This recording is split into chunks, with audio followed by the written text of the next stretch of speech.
Nama saya Mas Lahwibowo, asal Kabupaten Banyumas, lulusan sekolah SMK YPT 1 Purbalingga.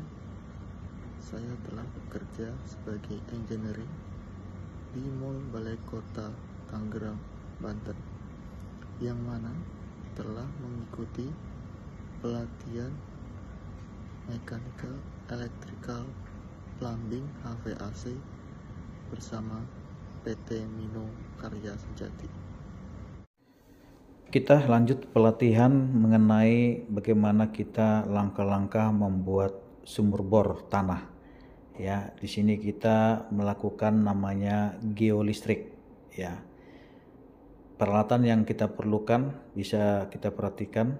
Ini ada martil, ada aki, ada kita anggap bahasanya elektroda yang putih-putih, dan mesinnya juga. Nanti ada video saya penjelasan secara teori di video terakhir ya, peralatan yang kita perlukan. Jadi itu teman kita lagi ngukur bawa ukuran kabel untuk penempatan elektroda ya. Nanti konsepnya kan di sini ada potensio sama arus ya. Jadi nanti di video terakhir saya jelaskan konsepnya. Nah, ini secara praktek kita bersama teman-teman ya menarik kabel untuk penempatan nanti setiap jarak elektroda ya. Nah, di sini teman-teman semua sudah mempersiapkan dengan peralatan ini, teman-teman. Ini untuk elektroda potensial dan elektroda untuk arus ya. Nanti dikasih air garam, teman. Itu air garam dikasih pada elektroda yang kita tancap ke permukaan bumi seperti ini. Ya, ini kita tancap ke permukaan bumi. Ya, ini kabelnya ya. Nanti semuanya ada pengukurannya. Di video terakhir saya buat pengukuran untuk pengukuran mengetahui level air nanti ya, dengan konsep geolistrik ya. Kita menggunakan konsep geolistrik. Jadi alatnya yang kita pakai ada di sini sebagai pengukuran potensialnya dan arusnya nanti. Nanti kita catat satu-satu, teman-teman. Nah, yang perlu diketahui sebenarnya adalah apa langkah-langkah kita untuk melakukan pengeboran pembuatan sumur tanah ya. Untuk biasanya untuk properti-properti seperti gedung tinggi maupun mall maupun pabrik kebutuhan airnya. Jadi pertama kita harus mengurus perizinan dulu. Ada dua perizinan, yaitu pertama perizinan SIP, surat izin pengeboran, kedua SIFA, surat izin pengambilan air tanah ya. Itu prosesnya panjang, teman-teman, untuk mengurus ini. Kemudian itu dari RT, RW, tanda tangan RW, semua segala macam itu banyak ya. Tapi kita pakai orang ketiga aja ngurusinnya ya. Kemudian apalagi yang perlu kita pahami setelah itu, supaya tahu kita kedalaman tanah yang kita buat sumurnya, maka kita jangan hanya menebak-nebak aja. Kita harus pakai teknis ya, bagaimana untuk mengetahui air di dalam kandungan di bawah tanah. Jadi kita melakukan namanya geolistrik ya. Dengan geolistrik kita akan mengetahui pada level berapa dia terdapat aquifer ya. Aquifer itu adalah ya pembawa air ya. Jadi harus jelas berapa nanti hitungannya dari sistem geolistrik ini, sehingga nanti untuk pembuatan sumurnya yang 6 in, maka nanti dalam kedalaman berapa dia sudah terdapat aquifer, nanti kita buat sumurnya seperti itu untuk melubangi setiap casing kita, sumur kita ya, teman-teman. Jadi di sini ya, jika elektrodanya pengukurannya kurang bagus, kasih air garam di permukaannya, jangan sampai kering ya. Itu, teman-teman, jangan sampai kering. Jadi dengan pengukuran ini nanti di video terakhir saya akan jelaskan hitungannya, bagaimana menemukan level airnya ya. Ini kita hanya praktek langsung menggunakan alat untuk melakukan geolistrik, ya, dengan konsep ada potensial, ya, ada arus, ya. Nanti potensial itu kita ukur, nanti jarak berapa meter dia kita ukur lagi, kita pindah lagi, kita ukur lagi, kita pindah lagi, kita ukur lagi, sampai nanti terlihat hitungannya akan ketemu di mana. Kan istilahnya kalau air itu kan pengantar listrik, teman-teman. Jadi semakin mudah mengantar listrik ataupun nilai yang kita dapat tidak baik, kita kan bisa melihat mana yang perlu kita tentukan dari hitungan, nanti perhitungan bahwa terdapat di level mana ini ada air, mengandung air ataupun pembawa air, aquifer, ya teman-teman. Jadi ini aki, ya, untuk menghidupkan peralatan kita.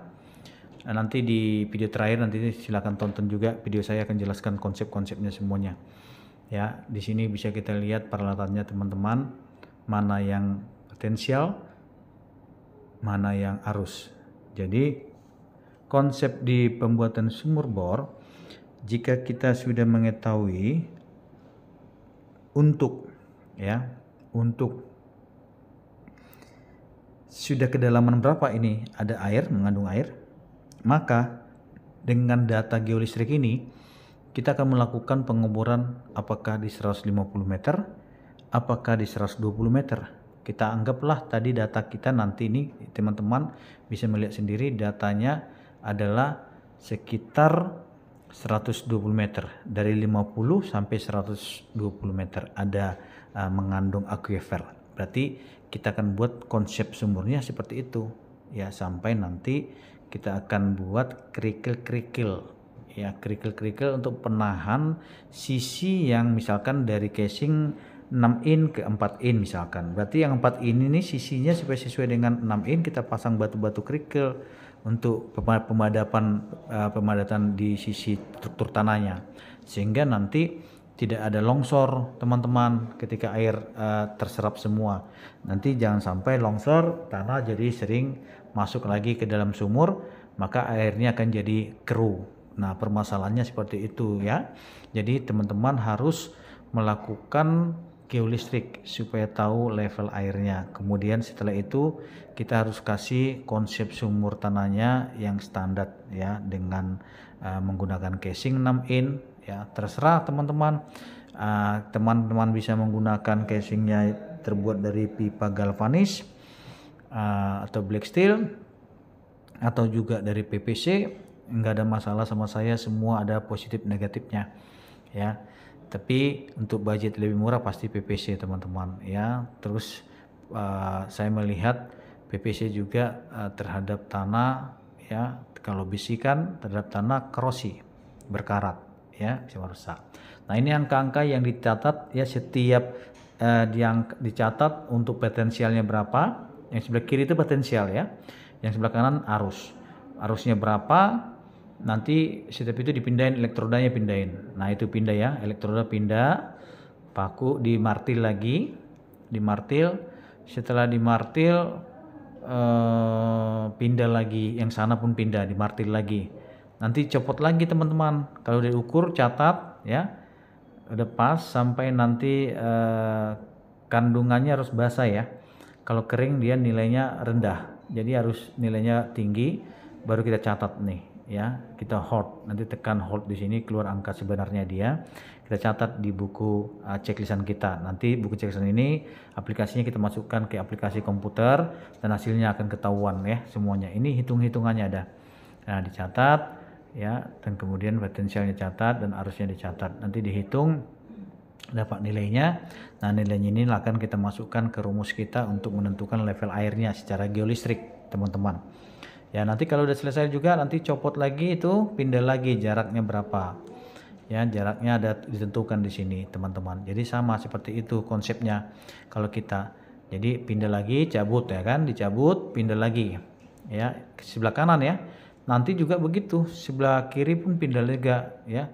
Cabut lagi, paku lagi, pasang lagi, itu pindah lagi. Nanti kalau itu tanahnya kering, kita siram pakai air yang berisi garam, teman-teman, itu ada aqua ya, sudah kita isi air garam. Jadi supaya sistem pembacaannya bagus, supaya nilainya tinggi, jangan sampai rendah. Kalau rendah susah kita membacanya nanti ya.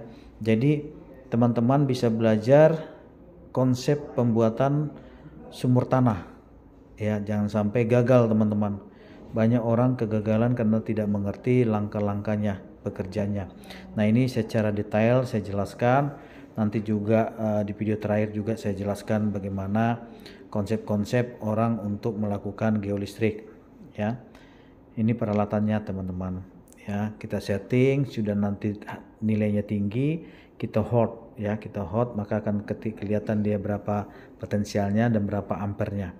Nah, itu bermasalah karena kering ya, nanti kita siram lagi pakai air garam ya, supaya sampai nilainya bagus teman-teman. Nah, kemudian untuk konsep pompa deep well mau merek terserah ya, mau Franklin, Ebara, Grundfos terserah. Franklin lebih murah dari Grundfos ya. Franklin dari Amerika ya. Kemudian pompa-pompa deep well banyak teman-teman ya. Pompa deep well itu banyak, dan pompa deep well rata-rata peruntukan untuk air bersih ya teman ya. Jangan sampai nanti sumurmu selalu ada kandungan lumpur, maka nanti pompa deep wellmu akan terbakar ataupun korslet ke bodi karena panas, isolasinya motornya terkelupas sehingga short ya, short dia ke bodi, sehingga tidak mau hidup lagi, mati total istilahnya seperti itu.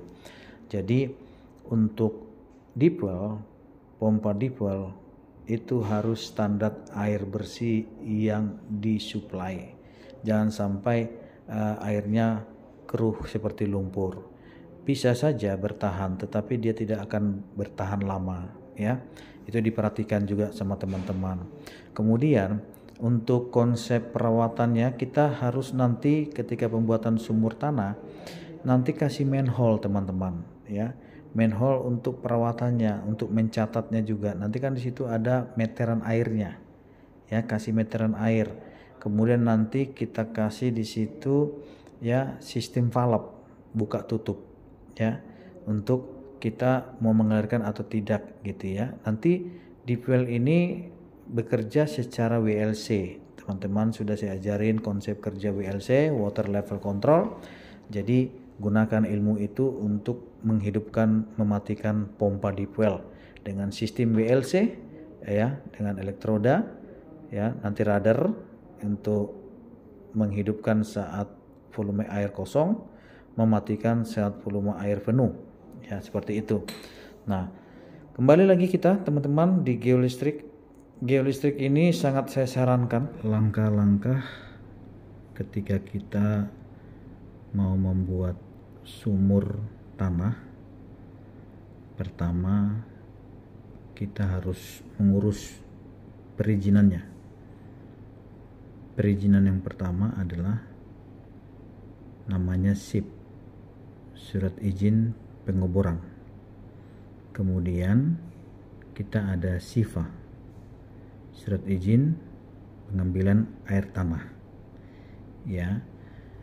Kemudian setelah kita surat izinnya keluar, secara paralel kita ngurus bagaimana kita mengetahui dalam kedalaman tanah levelnya di mana yang mengandung air ya, atau kita sebut namanya aquifer. Jadi supaya mengetahui, kita melakukan namanya geolistrik ya. Geolistrik satu titik nanti hasilnya bisa sampai 150 meter ya, jangkauannya. Kita tahu kadar air di bawah tanah pada kedalaman ya, misalkan 150 meter kedalaman kita tahu. Nah, saya akan jelaskan yang kita sebut ya menyimpan air atau membawa air, atau bahasanya permeable, kita sebut yaitu aquifer ya, aquifer. Tapi kalau yang kita sebut misalkan yang meloloskan air, tidak menyimpan air, tidak mampu menyimpan air, kita sebut akuifak. Ya. Kita akan menggunakan namanya sistem konfigurasi Schlumberger, ya, konfigurasi elektroda Schlumberger, ya, dengan cara menempatkan susunan elektroda di mana dua elektroda atau yang kita sebut MN ditempatkan di antara dua elektroda arus atau kita sebut AB. Pada saat pengukuran, elektroda arus AB dan elektroda potensial MN akan dipindahkan sesuai dengan jarak yang telah ditentukan, yaitu jarak elektroda MN dibagi 2 lebih kecil 1,5 jarak elektroda arus AB dibagi 2. Kemudian alat-alat yang kita gunakan adalah sebagai berikut. Ini namanya resistivity meter, ya, merek Naniura NRD 300 HF, 1 buah. Palu dan martil, nanti kita memalu elektrodanya. Kemudian elektroda arus yang terbuat dari stainless, elektroda potensial yang terbuat dari tembaga, aki 12 volt atau 100 AHM, kemudian kabel arus masing-masing, kabel potensial, kamera digital, alat komunikasi atau handy talkie untuk berkomunikasi kepada orang untuk memindahkan elektroda nanti, pengukuran elektrodanya, kompas atau GPS sebagai koordinat untuk elevasi. Untuk pengolahan data dipakai komputer. Untuk nanti datanya kita ambil, kita masukin ke aplikasi komputer. Ya, kemudian ada alat tulis ya untuk menulis nanti datanya sesuai pengukuran kita, dan kita kalkulator untuk menghitung perhitungan potensio dengan arusnya. Ya, alatnya seperti ini, teman-teman. Itu ada martil, ada aki, ada kabel elektroda, kabel arus, mesinnya tadi sudah saya jelasin, dan HT lengkap semua ya. Dan nanti setelah kita hitung dengan perhitungan tadi, nanti kita videonya ada ya, cara kerja-kerjanya semua ada. Nah, lihat nih ya, konsep pengukuran kita yaitu vertikal dan horizontal. Nah, ini kita lihat level tanahnya ya, dari 0 sampai ke 150 meter ke bawah. Kelihatan ya di mana level-level batuan ya. Kita lihat nih, yang pertama dijelaskan, diduga lapisan ini merupakan ATB, lapisan pembawa air tanah bebas, dan diduga lapisan ini merupakan aquifer, lapisan pembawa air. Nih, pembawa air aquifer. Berarti di ukuran berapa? Di antara 60 sampai 120 ya. Ini yang 10 sampai 20 itu yang biasa dipakai jet pump untuk rumah. Ya, lapisan pembawa air tanah bebas namanya. Ya, dari GL listrik yang pertama dan kedua hampir sama ya hasilnya. Ini teman-teman ya. Ini hasil penafsiran ya, hasil penafsiran dengan geolistrik pertama, geolistrik kedua, lapisan pertama sampai ke 7, 1 ke 7 dengan kedalaman seperti ini. Tahanan jenis juga ada ukurannya ini. Maka diperkirakan secara litologi ada tanah penutup, ada lempung pasiran. Nanti ini air tanah bebas, ada batu lempung, ada lempung pasiran. Ini yang diduga aquifer. Ya, ada lempung, tanah penutup, lempung juga, lempung pasiran, air tanah bebas, batu lempung pasiran, lempung diduga aquifer. Lempung pasiran. Yang setiap lempung pasiran diduga aquifer. Ini yang kita masukin nanti. Ya, teman-teman, untuk menjadi perihal sebagai data kita untuk pengeboran. Ini hasilnya di antara 6250 sampai 11547 ya, ketebalannya 52,97. Ini juga 6250 sampai 11254, ketebalannya 50,04. Ini nanti konsep sumurnya yang akan kita buat pada level yang sudah kita tentukan. ya. Kita lihat videonya langsung.